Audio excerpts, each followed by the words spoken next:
সালামু আলাইকুম। আমি আজকে এসেছিলাম রতনগান্ধী হাটে। রতনগান্ধী হাটটা আমাদের যমুনা নদীর পাশেই। আমার বাড়ি যদিও যমুনার পাশে, সবাই জানে যে সিরাজগঞ্জ যমুনা নদীর তীরে অবস্থিত, কিন্তু আসা হয় না। কাছে হলেও কাছে অনেক সময় আসা হয় না। গত পরশু দিন আমার মামা আসছে নওগাঁ থেকে। মামাদের সুবাদে আমি এখানে আসছি, হাটে আসছিলাম। হাট থেকে দেখলাম যে কিছু দূর বলতে প্রায় 5 থেকে 7 মিনিট আমরা হাঁটছি, হেঁটে যমুনা নদীর কাছে আসছি। এসে যেটা দেখলাম, পানি শুকিয়ে গেছে। পানি এখানে নেই বললেই চলে, মানে যে পানিটা আছে সেটা বদ্ধ। আপনার যদি আপনি আমি যদি এখান নদী, যে নদীতে নৌকা চলতেছে সেরকম নদী আমি দেখতে চাই যমুনার, তাহলে এখান থেকে এই যে চরটা দেখছেন, সাদা চর, এখান দিয়ে আপনার যেতে হবে প্রায় ঘন্টাখানিক হাঁটতে হবে সর্বনিম্ন। সর্বনিম্ন ঘন্টাখানেক হাঁটতে হবে মিডিয়াম লেন্থে। যদি আপনি হাঁটেন তাহলে হয়তো বা নদীর দেখাটা পেতে পারেন। তো আপনি একটা জিনিস চিন্তা করে দেখবেন, আমাদের সিরাজগঞ্জের মানুষ যারা চরে বসবাস করে, তাদের এই সময়টায় তারা কত কষ্ট করে। আপনি আপনি যদি নিজে এখানে আসেন তাহলে আপনি উপলব্ধি করতে পারবেন যে সিরাজগঞ্জের মানুষ এই শুকনার সিজনে কত কষ্ট করে। বিশেষ করে আপনার সবচেয়ে তাদের সহজ হয় যখন পানি থাকে। তখন মনে করেন যে আমরা যে 5 মিনিট বা 7 মিনিট যে হেঁটে আসলাম এখানে, এখানে হেঁটে আসতে আমাদের যতটুকু সময় লেগেছে, এতটুকু সময় তো এখানে লেগেছে। এখান থেকে যদি 1 ঘন্টা লাগে তাদের হলো কি আপনার নৌকার কাছে বা নৌকার ঘাটে যেতে, তাহলে আপনি চিন্তা করেন যে কতটা কষ্ট লাগবে তাদের। আর বর্ষার সিজনে এই সময়টা বেঁচে যাবে, তাদের আর হাঁটতে হবে না। যদিও তারা অনেক পরিশ্রমী, তাদের এটা অভ্যাস হয়ে গেছে। একটা কথা কি জানেন, যারা যেখানে থাকে, যে পরিবেশে থাকে, তাদের কাছে সেটাই স্বর্গ, তাদের এলাকা। আমরা যদি তাদেরকে বলি আপনারা ওখানে থাকেন কেন, আমাদের এলাকায় এসে থাকেন, এখানে বাড়ি করেন, কিন্তু তারা বলে না, আমাদের এখানে অনেক ভালো লাগে, ওনাদের নাকি ওখানে স্বর্গ। আসলে যার যার জন্মস্থান, পিতৃভিটা, ঠিক আছে, সেটা যেমনই হোক, শুধু যেমন ধরেন অনেক সময় আপনার ভারতের রাজস্থান প্রদেশে আপনার মরুভূমি আছে, মরুভূমির জনজীবন একরকম। আবার মনে করেন যে আপনার হলো গা সৌদি আরবে মরুভূমি আছে, সেখানকার জনজীবন একরকম। সে ঠিক একই। এই যে বালুর চরটা দেখতেছেন, এখানকার জনজীবন, মানুষের যে আহ, জীবন চলাচলের যে ব্যবস্থাটা, এটাই একরকম। তাই আসলে সবাই যদি চিন্তা করে আমরা শহরে বিল্ডিং বাসায় থাকবো, বা যদি চিন্তা করে যে আমরা চরে না থেকে যে উজানে থাকবো, এটা আসলে হয় না। এটা আল্লাহ এইভাবে আমাদের এই দুনিয়াতে পাঠাইছেন। ভালো মন্দ, সুখ দুঃখ, এগুলো আমাদের নিয়েই থাকতে হবে। তো যাই হোক, আমরা যেহেতু মামাকে নিয়ে আসছি, যে আপনাদের আমি মামার কাছে নিয়ে যাব। মামা কি বলে, মামা এই যে এখানে আসলেন, আহ, কি দেখলেন? উনি যেহেতু রাজশাহী, নওগাঁ নওগাঁ জেলা থেকে আসছেন, আমরা মামার থেকে জিজ্ঞেস করব মামা এই চর সম্বন্ধে কি উপলব্ধি করলেন। আসো আমরা মামার কাছে যাই। মামা তাহলে বলেন যে আপনার অনুভূতি বলেন, এই যে চরে আসছেন, মানে। সালাম আলাইকুম। আমি জীবনে কখনোই এখানে আসি নাই। তো আমার বোনের বাড়ি সিরাজগঞ্জ। এখানে আমি আসার পরে দেখলাম, শুনলাম যে এখানে যমুনা নদী আছে। আমি অনেকবার ঢাকাতে গেছি যমুনা সেতুর উপর দিয়ে, কিন্তু আমি কখনো যমুনা নদীতে পা দেইনি। তো আমি এসে অনেক কষ্ট করে আমি এই আহ, যমুনা নদীতে আসলাম। আসা দেখলাম শুধু লক্ষ লক্ষ বিঘা জমিতে শুধু বালি আর বালি। কোথাও চারিদিকে তাকায় শুধু বালি আর বালি, মাঝে মাঝে দু এক জায়গায় পানি। আমি বালির উপর অনেক সময় ঘোরাফেরা করলাম, খুব ভালো লাগছে। আর এই জমিগুলোর যদি আবাদ হতো তাহলে হয়তো বাংলাদেশে অনেক লোক বাঁচত। এর পাশে দেখলাম যে কিছু লোক ভুট্টা ফসল করছে। এই ফসলগুলি খুব সবুজ, খুব ভালো, মজবুত ফসল, ভালো হবে ওইগুলা। বাদাম করছে। আর পাশে দেখছি বাদাম করছে, হাজার হাজার বিঘায় বাদাম করছে। আর যদি কোনো রকম বাংলাদেশ সরকার যদি কোনো বুদ্ধি এই চরটাকে যদি ফসলের আওতায় আনতে পারতো, তাহলে মানে বাংলাদেশে কোনো অভাব অভিযোগ থাকতো না। আমাকে দেখে খুব ভালো লাগছে যে আমি আমার জীবনে কখনো এই জায়গায় আসিনি। আমি এবার আমার নিজেকে আমি নিজেই অনেক ধন্যবাদ মনে করছি, কারণ আমি গ্রামের এলাকার ছেলে। আমার বাড়ি হচ্ছে নওগাঁ জেলা মান্দা থানা পলাশবাড়ি গ্রাম। আমি কখনো এই এলাকাতে আসিনি বা আমি গ্রামের ছেলে, কখনো দূরে যাইনি। এই প্রথম আমার মানে এই সফর এই এলাকাতে হয়েছে। আমি নিজেকে অনেক ধন্য মনে করছি যে আমি এরকম একটা জায়গা দেখতে পেলাম, যে তাকাইলে দেখা যাচ্ছে, কোথাও কিনারা দেখা যায় না, যে শুধু বালি আর বালি, বালি আর বালি। দু এক জায়গায় শুধু একটু পানির কিছু চিহ্ন পাওয়া যাচ্ছে। যাক, আমি সবাইকে এখানে আসার জন্য অনুরোধ করব, যারা এগুলা দেখেনি তারা দেখুক। বাংলাদেশে অনেক কিছু দেখার আছে, বোঝার আছে, শোনার আছে। দেখলে অনেক জ্ঞান বাড়ে এবং নিজেকে একটু এনজয় মনে হয়। আমরা ঘরে বসে কত থাকবো, তাই আমরা একটু আসা একটু দেখাশোনা করছি। আপনারা সবাই ভালো থাকবেন এবং দোয়া করবেন আমরা যেন সুস্থভাবে আবার বাড়ি ফিরতে পারি। ধন্যবাদ মামা আপনাকে। আচ্ছা, ঠিক আছে, সবাই ভালো থাকো, সুস্থ থাকো। তো যে মামা যে কথা বলছিলেন, যে মূল কথা যেটা, দেখার কোনো শেষ নেই। এই যে মানুষ, আমরা কি দেখি, চার দেয়ালের ভিতরে আমরা কি দেখতে পাই? আমাদের দেখার জন্য অবশ্যই নিজেকে একটু ভ্রমণ পিপাসু করতে হবে, তাহলে আমরা দেখতে পাবো। আমরা যদি এই কুরের মতো মনে করি, মোবাইলটা স্মার্টফোন আমরা পেয়েছি, মোবাইলে আমরা দেখছি, আমরা জার্মান দেখতেছি, আমরা সেন্ট মার্টিন দ্বীপ দেখতেছি। মোবাইলে দেখাটা আসলে দেখা না, এটা শুধু আপনি জানতে পারেন। আর নিজে এসে যদি উপলব্ধি করেন, তার মতো শান্তি আপনি পাবেন না। তো যাই হোক, আমরা নেক্সটে অন্য কোনো ভিডিও নিয়ে, অন্য কোথাও প্লেস নিয়ে আপনাদের সামনে আসবো। আপনারা অবশ্যই দেখবেন। আসসালামু আলাইকুম।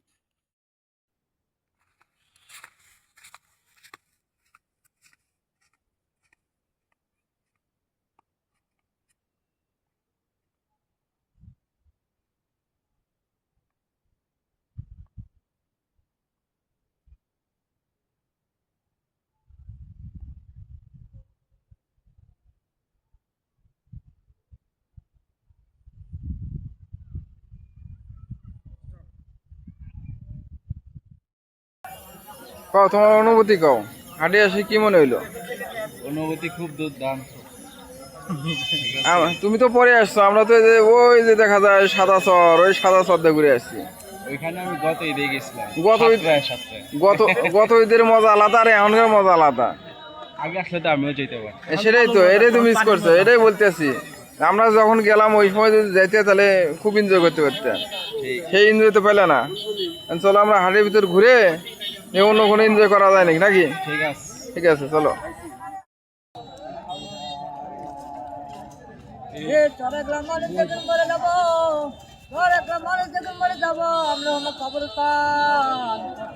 মানুষ মহিলা গেছে 8 ঘন্টা গাছ ভরা, যখন কালকে মাত্র ময়দানে নামে কথা শিখছি না, নামাজ পড়ে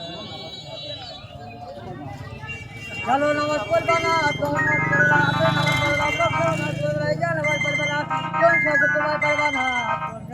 এই ধরো তো আমার ফোনে। এই বছর যখন মরে যাবে, আগামী বছর তার গ্যারান্টি নাই।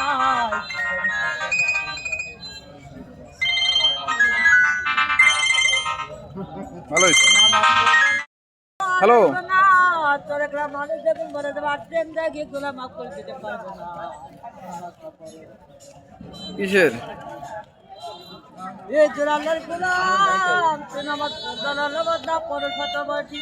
এক কাম করো, ওক নিয়ে দুদু কাকার কাছে চলে যাও, দেখাও তারপরেই করো।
শুধু ধিকি ধিকি মন যায় পড়ে, কে জানে হায় কোন আগুনে মরি গো আমি এই ফাগুনে, কে জানে হায় কোন আগুনে মরি গো আমি এই ফাগুনে।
ছটপট করি আমি পাই না থই, এই কথা কারে যে কই, ছটপট করি আমি পাই না কই, এই কথা কারে যে কই।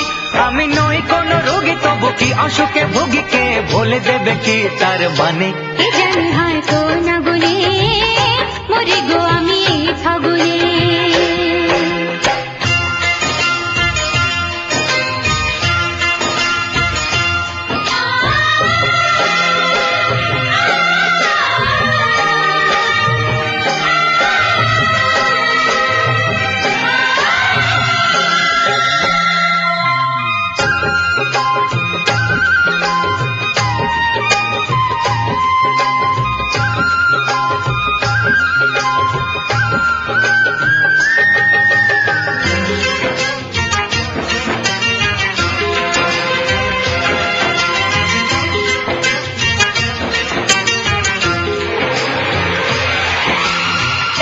সে মুখের ছবি ভাসে কেন,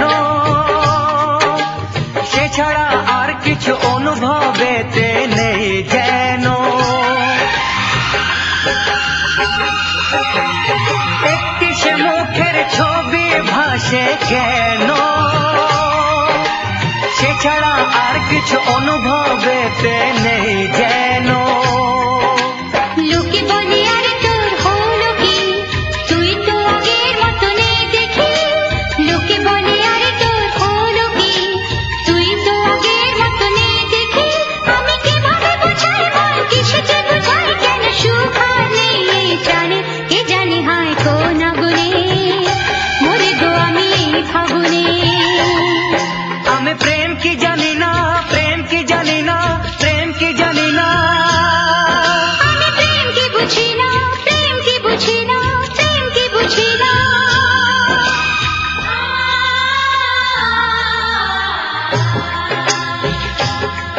আমি প্রেম কি জানি না, আমি প্রেম কি বুঝি না, শুধু ধিকি ধিকি মন যায় পড়ে, কে জানে হায় কোন আগুনে মরি গো আমি এই ফাগুনে। কে জানে হায় কোন আগুনে মরি গো আমি এই ফাগুনে।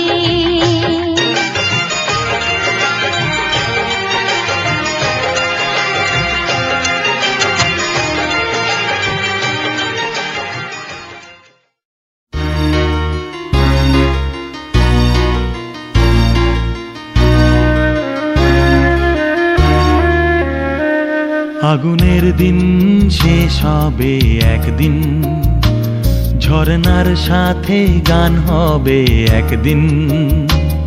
এ পৃথিবী ছেড়ে চলো যাই, স্বপ্নের সিঁড়ি বেয়ে সীমাহীন। আগুনের দিন শেষ হবে একদিন, ঝরনার সাথে গান হবে একদিন।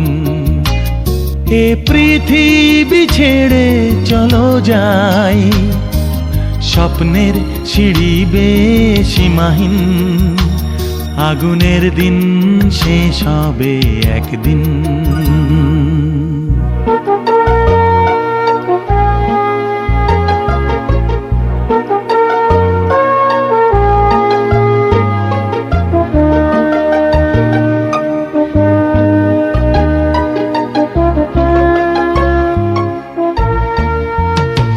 হৃদয়ে জ্বলছে যে বন্যি, সে একদিন তারা হয়ে জ্বলবে। জ্যোৎস্নায় নীল হবে অমনি, সেই আলোর পথ ধরে চলবে।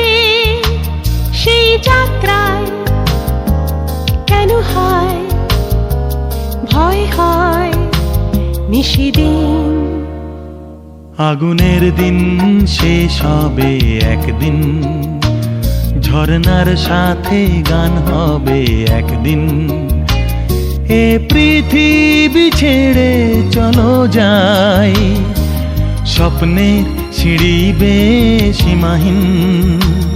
আগুনের দিন শেষ হবে একদিন।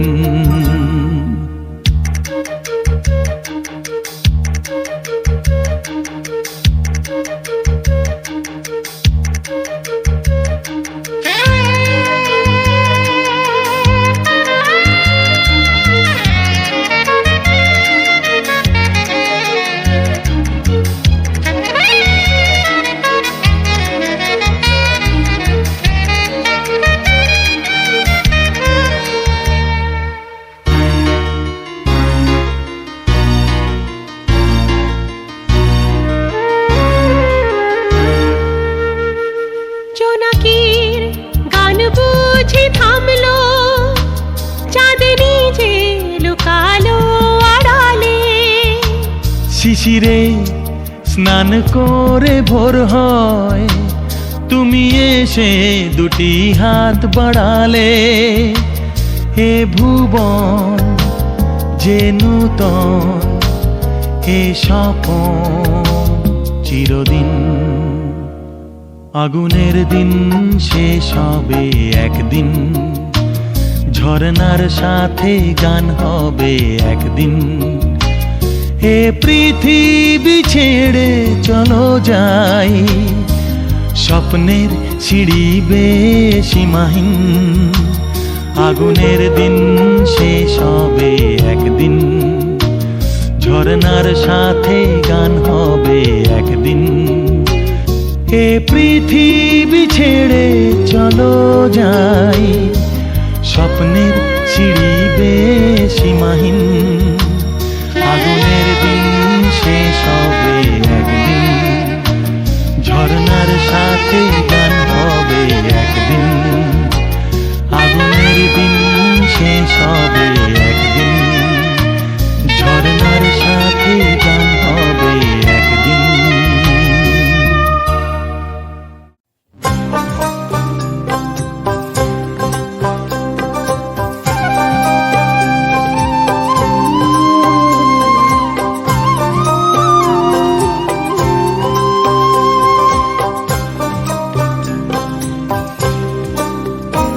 আমার ভাঙা ঘরের ভাঙা চালা, ভাঙা বেড়ার ফাঁকে অবাক জোছনা ঢুইকা পড়ে, হাত বাড়াইয়া ডাকে। হাত ইশারায় ডাকে কিন্তু মুখে বলে না। আমার কাছে আইলে বন্ধু আমারে পাইবা না।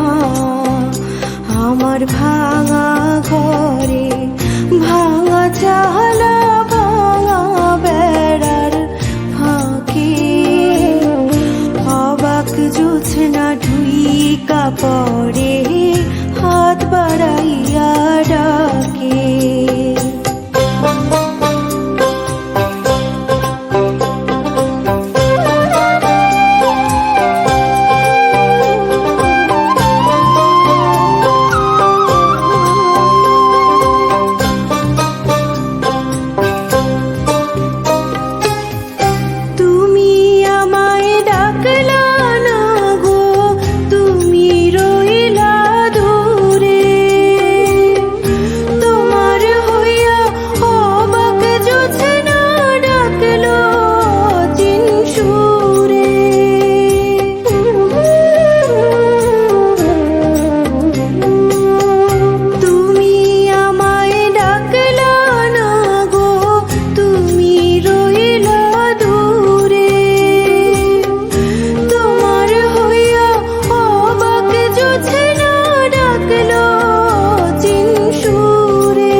পাইবানা আমার ভাঙা ঘরের ভাঙা চালা ভাঙা বেড়ার ফাঁকে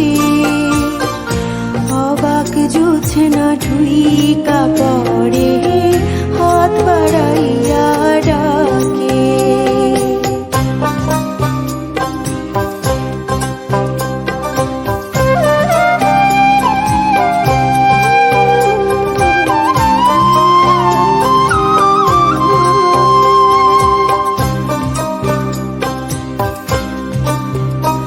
আমি ঘর খুলিয়া বাহির হইয়া জোছনা ধরতে যাই হাত ভর্তি চাঁদের আলো ধরতে গেলে নাই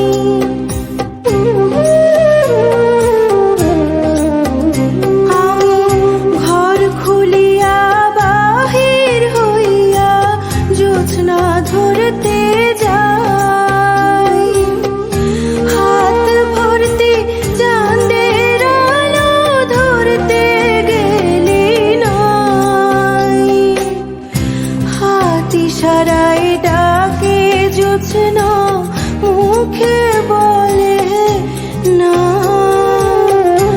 আমার কাছে আইলে বন্ধু আমারে পাইবানা আমার ভাঙা ঘরে ভাঙা চালা ভাঙা বেড়ার ফাঁকে অবাক জোছনা ঢুইকা পড়ে হাত বাড়াইয়া ডাকে হাত ইশারায় ডাকে কিন্তু মুখে বলে না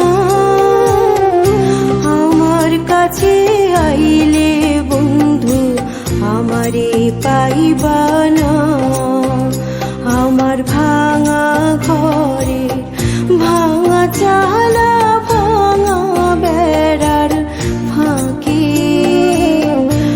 অবাক জোছনা ঢুইকা পড়ে হাত বাড়াইয়া ডাকে আমায় হাত বাড়াইয়া ডাকে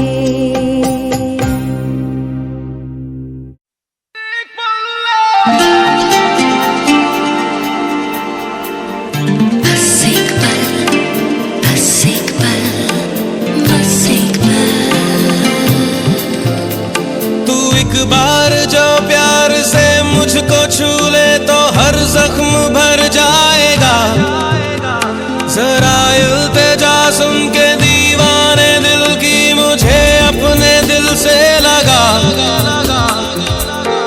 तेरे प्यार में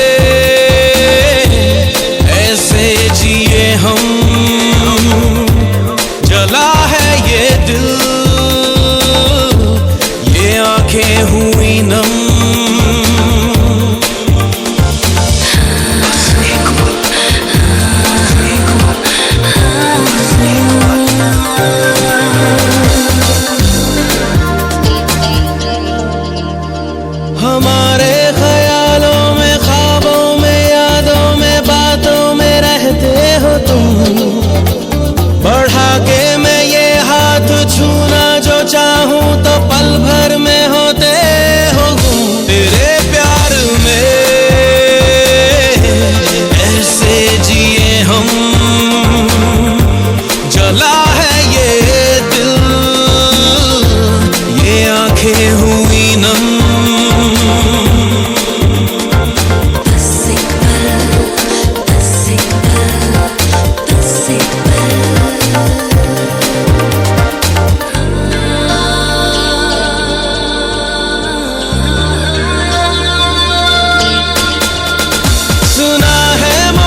আপনার ছেলের বউ আপনি নিছে, ইন্টারভিউ নিছে, সবাই নিছে, আমি তো আর নিই নাই, আর আমি নিচ্ছি। আপনি বলেন আপনি কেমন লাগছে? ভালো লাগছে। এই যে রতনগান্ধী হাটে আসলেন, দেখলেন, কেমন দেখলেন? এই যে যমুনার চর দেখলেন, সেটা কেমন লাগলো? ভালো লাগছে। এখন তো পানি শুকিয়ে গেছে, আপনি যদি পানির সিজনে আসতেন তাহলে এখান থেকে মনে করেন যে দেখতে পারতেন। অবশ্যই আপনারা তো আসতে চান না, আপনাদের সমস্যা এটা। আমরা যে আপনাকে আত্মীয় স্বজন, আপনারা বাড়িতে গেলে সেটা ভুলে যান। আর ওই যে সবজি বাজার, লুঙ্গি হাটা ওদিকে গেছিলেন, আমি ওদিকে নিয়ে যাবো পরে। হাট এখনো দেখতে পারিনি, ইনশাল্লাহ দেখবো যখন। আচ্ছা আপনি নওগাঁ থেকে আচ্ছা, আগত। তাহলে আপনি বলেন, আপনার অনুভূতি বলেন, আপনি কি করলেন? আমি আমার নওগাঁ ডিস্ট্রিক্ট বাসা। আমরা এখানে আসছি উদ্দেশ্যে আমার এক ভাইনার বাড়ির বাসায়। সেখানে একটা অনুষ্ঠান আমরা শেষ করে আজকে একটু ফ্রি হয়ে রতনগান্ধী হাটে আসছি। রতনগান্ধী হাটটা আমরা দেখছিলাম না, এখন দেখলাম। ওই হাটটা ভালোই লাগলো, মোটামুটি সুন্দর। গরু বাজারটা বিরাট বড় বড় গরু আছে, গরু দেখলাম। আর যমুনা নদী দেখছিলাম না, নদীও দেখলাম, আগে দেখছি, অনেকদিন পর আবার আসলাম। নদীটা ভালো লাগলো, এখন বর্তমান নদীতে পানিতে নাই, তো মোটামুটি সুন্দর লাগতেছে। আশেপাশে মাদের উপর অনেক ফল আছে, আমার খুব ভালো লাগতেছে। হ্যাঁ, দেখলাম হাটটা খুব বড় হাট, সুন্দর লাগলো, সুন্দর পরিবেশ। আমাদের হাটের বিখ্যাত গুলগুলি খাইছেন? হ্যাঁ, আমার রতনগান্ধী আর বিখ্যাত গুলগুলি, এটাও খেলাম। হ্যাঁ, খুব সুন্দর লাগলো। ধন্যবাদ আপনাকে আপনার অনুভূতি জানানোর জন্য। পরবর্তীতে যে সালাম আলাইকুম। আমি আসছি বহুদিন থেকে সাধনা, 30 বছরের সাধনা এখানে আসার। অনেক চেষ্টা করেও আসতে পারিনি, তবে আমার বোনের বাড়ি আমি আসছি। আসে রতনগান্ধী হাটে আসলাম, আসে বললাম, ফিরলাম, দেখলাম, দেখা হয় নাই, তবে আরও কিছু দেখার বাকি আছে। আমি যমুনা নদী আমি ব্রিজের উপর দিয়ে দেখছি, কিন্তু আমি অন্যভাবে দেখি নাই। তবে যমুনা নদী দেখলাম, মাঝখানে চর পড়ছে। যদি আমি পানির সময় আসতাম তাহলে আমাকে আরও ভালো লাগতো। আজকে দেখি আর অন্যান্য হাট ঘুরে দেখি, গরুহাটি দেখলাম, দেখি শাড়ি লুঙ্গি বিভিন্নভাবে আমি দেখব। দেখার পর আমি দেখবো যে কী দাম করা যায় কিনা, আবার আসা যায় কিনা, দামে কোন জিনিসের কি দাম আমি একটু দেখবো। আমার এলাকার চেয়ে নওগাঁ জেলায় আমার বাড়ি, নওগাঁ থেকে এখানে কি দাম কম বেশি কিনা আমি ব্যবসা করি। প্রয়োজনে আমি এখান থেকে মালামাল ওখানে ক্যারিং করবো, প্রয়োজন ওখান থেকে মালামাল এখানে নিয়ে আসবো। আমার উদ্দেশ্য এটাই, আমার উদ্দেশ্য সফল হোক। সবাই ভালো থাকুক। আসসালামু আলাইকুম। ওয়ালাইকুম আসসালাম। আপনি বলেন, আপনার তো শ্বশুর বাড়ি এলাকা।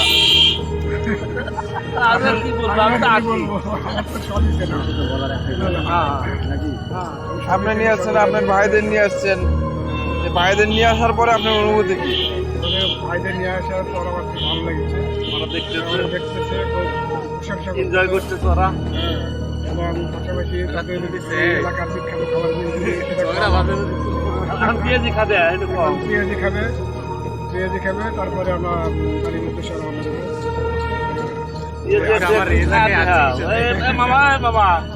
ঠিক আছে, ধন্যবাদ আপনাকে।